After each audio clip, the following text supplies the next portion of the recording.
Hi there. Welcome to Dr. Brainwaves. Today we're going to discuss a little takeoff spin from just a previous video, which was about anaphylaxis. So I wanted to tell a little story that is about myself. I woke up one morning and out of the blue, for no apparent reason, I had swollen lips. I looked like Donald Duck, and swollen facial features and some hives. And I thought to myself, well, today's a surgery day, and this is one system. It's just my skin, so it's not necessarily anaphylaxis, but it could lead into anaphylaxis over time. I've never had a reaction like this. So I went into work and I told my patient, I can't do your surgery because I have this going on and I'm not quite sure where it's coming from and where it's going to. So we're going to postpone your surgery. And I came to see her. And so we did testing, extensive allergy testing, because I needed to know what would cause me to have symptoms that could be potentially even lethal if it was anaphylactic, but certainly it was a problem for my life. I had to quit work that day. And that's when I go in to get checked out. So she did extensive testing and found no allergies. So we're going to talk about that scenario because I've heard that before from patients, and I want people to understand, how is it that you can get a reaction that looks, for all intents and purposes, like an allergy, and yet you get an allergic workup and it's negative? Yeah, and unfortunately, it is a problem. And part of it I didn't mention is that when it comes to anaphylaxis, usually you're going to get symptoms that occur within minutes to about an hour. Although there has been the discovery, there was an index case in 2009 where it was discovered that a person has anaphylaxis to red meat or mammalian meat. And it occurred, two factors had to be in play. One is a person had to have been bit by a tick previously, and usually the symptoms occur 3 to 8 hours later. But in general, most people will have anaphylactic symptoms within minutes to an hour or two. It's uncommon to have symptoms that persist after that. So for anaphylaxis. So she came in, so Dr. Azar came into the office, and that's not unusual, with broken out in hives and angioedema. And angioedema is nothing more than swelling of the tissue. So her lips were swollen and she had hives. Well, unfortunately, lots of things can cause those symptoms that are not just allergy. So first of all, let's talk a little bit about what allergy is. So as a purist, allergy is when there is an antibody, a particular type of antibody involved in the reaction, and that antibody is IgE. You don't have to memorize that, but I just want you to know that if IgE does not play a role in their reaction, it's not an allergy. And I'm going to give you an example.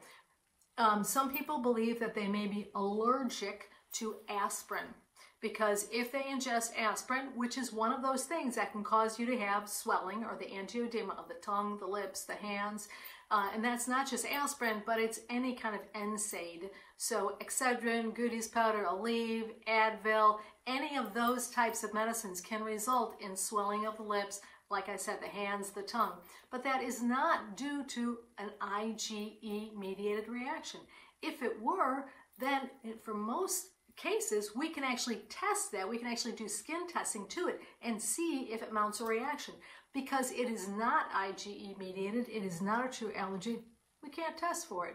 So unfortunately, we are left to relying on the history as well as the symptoms associated with it. So there are many things that can cause a person to break out in hives or to have swelling episodes that have nothing to do with allergy. So medications is one of those things. There are medicines that people take for high blood pressure or for kidney protection called ACE inhibitors. And those medications all by themselves can also cause a person to develop angioedema. Other systemic conditions can cause a person to break out in hives or develop the angioedema, not just of the lips, but of the lips, the tongue, and other parts of the body. And some of those conditions are going to be collagen vascular diseases, or like lupus. And I'm sure some of you have heard about those. But those conditions may present with the onset of hives. Now, the truth is that the yield or identifying if that really is the issue is quite low. But sometimes we will look at that, especially if a person has chronic symptoms, meaning symptoms that have persisted for more than 6 weeks, then we will do a battery of tests to look at that. Other conditions that can cause a person to have the swelling or have breakout in hives other medications, there's one called radiocontrast media.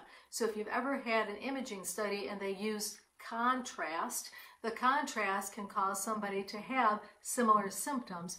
And in fact, they could have a severe reaction to that, but again, not due to IgE, so not a true allergy. And what we'll do in the office is we will test to foods to see if foods could be a culprit.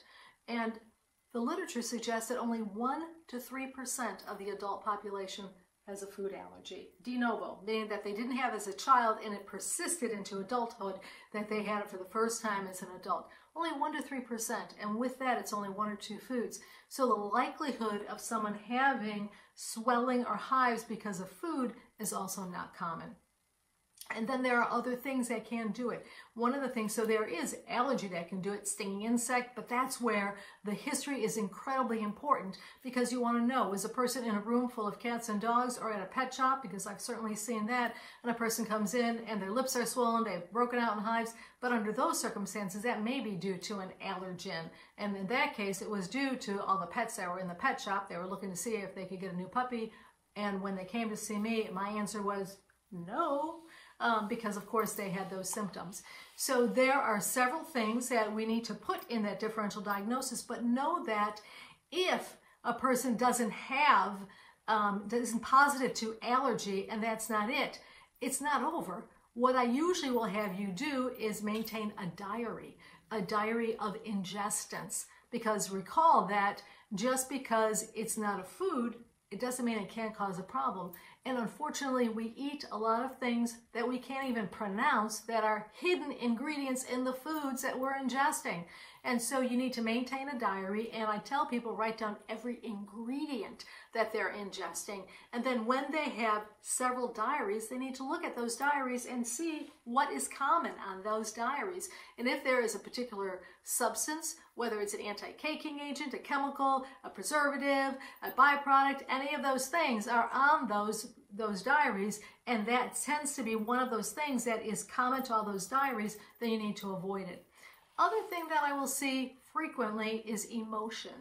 And emotion is a very real, immunologically driven condition, and it can certainly cause a person to break out in hives, even have swelling episodes. So that also is on that diary. So the diary is going to include not just ingestants, but circumstances, what's going on in your life, emotionally or otherwise. I also talk to patients about post-traumatic stress.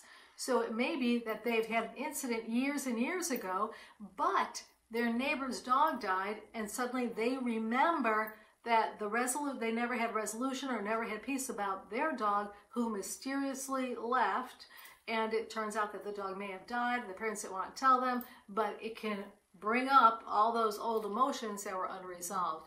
And then another area is contactants. So coming in contact with something can also result in hives or can result in swelling. And so there is another test that we do for that, or can do. It's called a patch test.